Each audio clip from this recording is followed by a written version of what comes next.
Good morning, Lake Catholic. Today is Thursday, November 14th. I'm Matt Florence. And I'm Carson Gilbert, and welcome back to CBN. We wanted to start off the show by congratulating our volleyball team on their third straight state championship.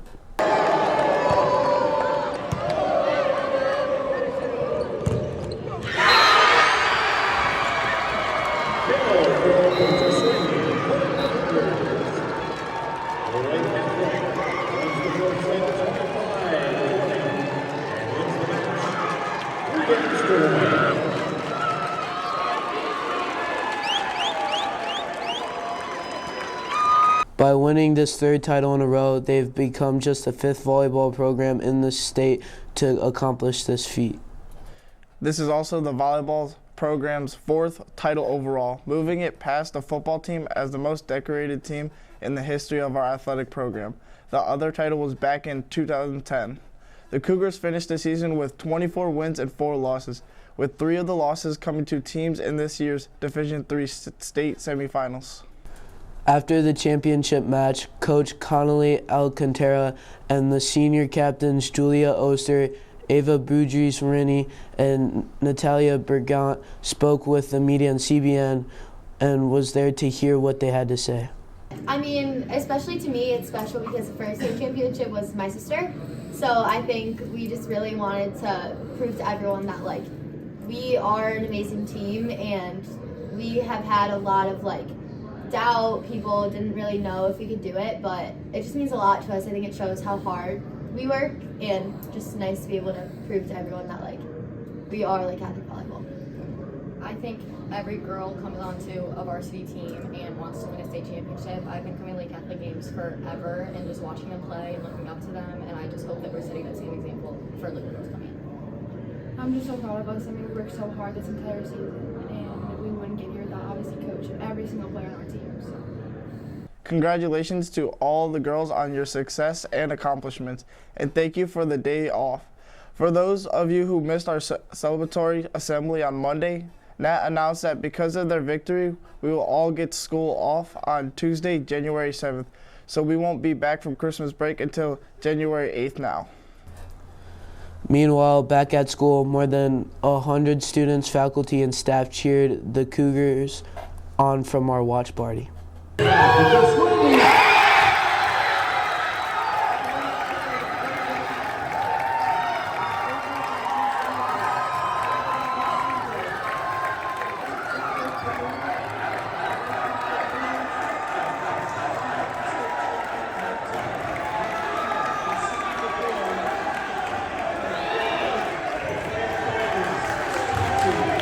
The band and cheerleaders kept the crowd entertained until that final championship point.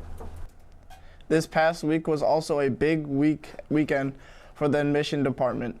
Saturday, they welcomed nearly 100 8th graders for their admissions exam, during which the team and administration met with the parents to discuss life at Lake Catholic.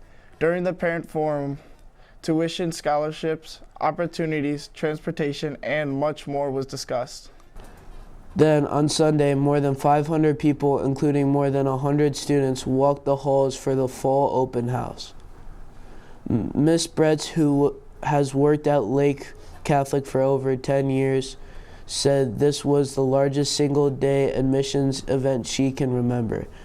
And Mrs. Fogarty, who's not even been here for a full year as the Director of Enrollment Management, said there are many factors for such a big turnout, including the already growing enrollment, the success of our sports teams, the Ed Choice Scholarship, and other scholarships that Lake Catholic offers, and all the improvements made both academically and to the building itself. Throughout the open house, potential students and families were given tours by our Cougar Elite ambassadors, met with the teachers from every department, spoke with our guidance staff and members of our business office, and finished their day in the gym to meet our coaches. Miss Bretz and Miss Fogarty both said they wanted to extend their deepest thanks to all the faculty, staff, and students who helped put on such a great event. Not to be outdone, Miss Tyler and the Red Cross had a great showing of their own at Tuesday's blood drive. 61 donors gave 50 pints of blood, which surpassed the goal of 48 pints, which Miss Tyler said was the first time in a long time that Lake Catholic passed its goal. She said the large donation was helped in part by students walking through the halls and recruiting other students to give. She said there were a lot of last-minute sign-ups. She also said there was really pleased with how the day went and wanted to thank the committee who did a great job. She also said the school has already reached its scholarship goal, which will allow the school to give out scholarships from the Red Cross at the end of the year. We'll have another blood drive in the spring and one again in the summer. Thanks to everyone who gave blood this week, and since everyone seems to be in a giving mood, we want to report on our Thanksgiving food drive. Remember, we need to donate 10,000 cans by Friday, November 22nd. We've got some work to do, but if we get there, we'll get the Monday after the Super Bowl off, so let's go. Kyle's is right around the corner for any junior who would like to attend, or any senior who did not attend last year.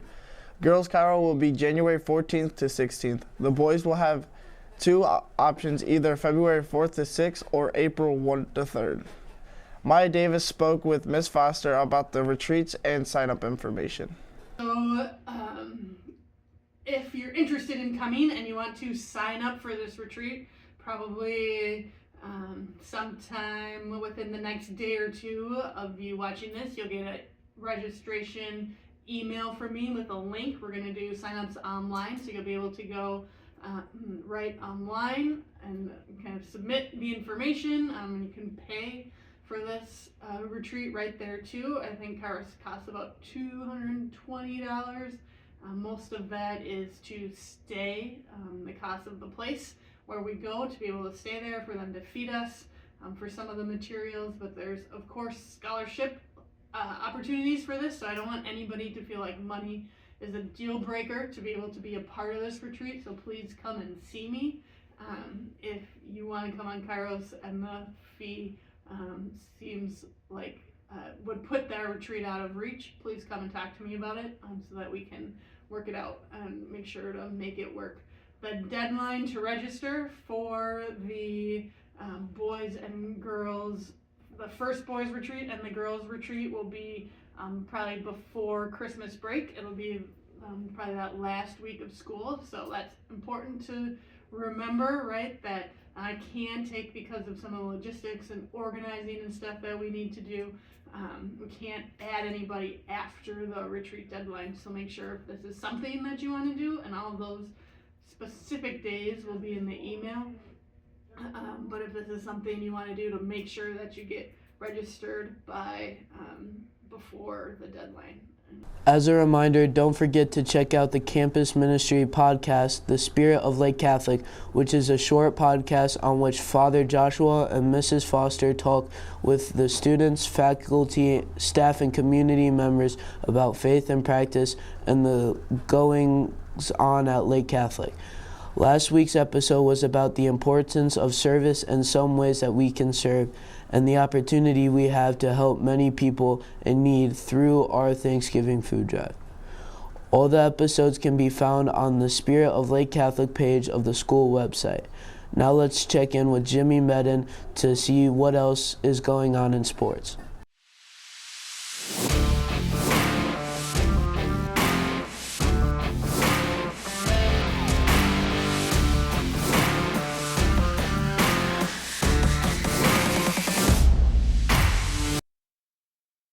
Morning, Cougars, and welcome back to the jungle. The football team's season continued with last week's big win over Field. The top-seeded Cougars now play the 5th-seeded and defending state champs Glenville Friday at 7 p.m. at Beaver Stadium. The theme for the game is Gray Out. The boys need all the support they can get, so let's pack the stands to cheer them on to another victory.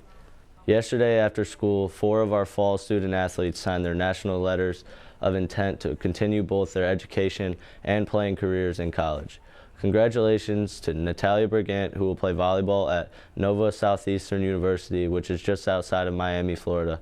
Ava Boudries-Rini, who will play volleyball at Walsh University, which is in North Canton, Bella Leffel, who will play soccer at Tiffin University in Northwest Ohio, and Julia Oser, who will play volleyball at Colgate University, which is in Central New York. Again, congratulations to all four, and best of luck as you continue your athletic careers. Although the football team is still steamrolling along, the other fall sports seasons have come to an end, and athletes and coaches are now shifting gears into the winter preseason and gearing up for basketball, indoor track, swimming, and wrestling. Liv Kitchen sat down with Carmela Sowers, and Chance Wurr spoke with Coach King about the transition between sports seasons. Yeah, the way we ended our soccer season wasn't the best way. It was a little rough, but I'm excited to take my captain role from the soccer team and bring it over to the basketball court. Okay, well that's good to hear. What are you looking forward to most during your basketball season? All right, we have a good schedule this year. I'm looking forward to getting closer with my teammates and hopefully winning more games. Yep. Yeah, again, it's just more so, communication from myself to the athlete to me, myself to the coach that maybe that particular athlete is transitioning to. Communication is key, and I just got to understand, what your schedule is. If you are a guy that is continuing to compete with that postseason team, you're going to stay on that schedule, so that nothing really changes there. But if you have some younger guys that are maybe on the secondary levels, like freshmen or JV, and they're not going to be competing a ton in the off season, a ton in the postseason, then I want to try to get those guys into some more intense type of workouts and get them ready for the next season. So again, it just kind of depends on who the athlete is and what their individual schedule is and what sport they're going into. Awesome, thank you. We've already had a lot of success with our fall sports, and there are a lot of high expectations for our winter sports teams as well. So thank you, Liv, Carm, Chance, and Coach King for that insight into going from one season to the next. That's all we have for sports this week. Remember, a lot of gray and bring the noise tomorrow at the football game. Now back to Matt and Carson at the news desk. Thanks, Jimmy. Congrats to our college signees and best of luck to the football team tomorrow night. We'll be back next week, and there's just a few birthdays between now and then. It's your birthday, yes it is, it's your birthday, yes it is, it's your birthday, so happy birthday to you, yes you. It's your birthday, yes it is, it's your birthday, yes it is, it's your birthday, so happy birthday to you, yes to you. We hope you all had a great birthday. We'll be back with you next week as we preview the opening of the Performing Arts Department's fall play. Before we see you again, please remember our commitment to excellence, our spirit of respect and compassion, your integrity, and our willingness to serve. Until then, I'm Matt Florence. And I'm Carson Gilbert. Thanks for watching CBN.